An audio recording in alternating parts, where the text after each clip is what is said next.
I just can't understand why anybody will wake up and say that we're actually not doing the same. Newsflash.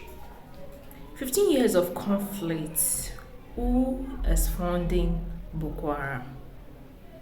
Unveiling critical questions about the ongoing armed rebellion in Nigeria. Who is funding these groups?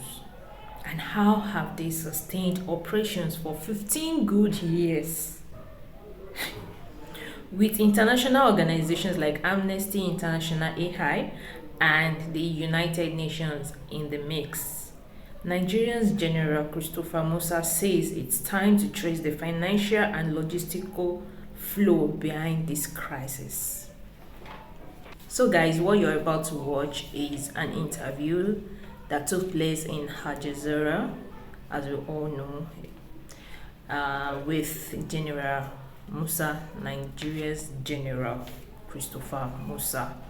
So let's watch this video to the very end to know what this pressing issue in Nigeria has affected the nation at large. So who is behind the financial and logistic operation? Let's just watch this video to the very end and let me know your thoughts in the comment section. And please do not forget to like, follow, share. Thank you. I just can't understand why anybody will wake up and say that we're actually not doing the same. And guess what? Where the Giwa barracks you were talking about, we have all the humanitarian agencies working there. You have the UN working, local and international organizations are working. Are we saying they are complicit?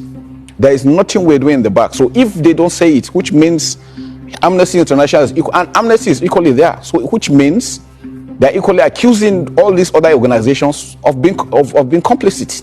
So just to be clear, you would be prepared to go to the ICJ in The Hague and answer these accusations? We're not scared of anything because we don't have anything of such. We've seen Boko Haram regroup, and regroup and regroup. What is your answer to that? That you have in some way fed the insurgents? The problem is that I think we've talked to international community. Let's find out the funding.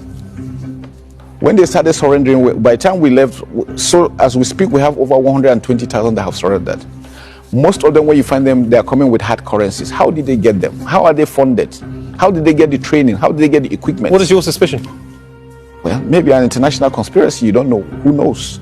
How are they be able to sustain themselves for 15 years? That is one question I think everybody should ask himself. For Nigeria to be able to hold them, and you go to Nigeria, everything seems to be working well. You must have an idea. I mean, let's not talk about international conspiracy theories. Let's give some hard facts. Well, I just leave it at that. I'm sure they know, and I'm sure everybody knows that these are the challenges we're facing that needs to be addressed. So the UN need to come in to ensure that, because we need to trace the funding. How are they sustaining themselves for 15 years? What does the UN coming in mean? What does that look like? Track the funding.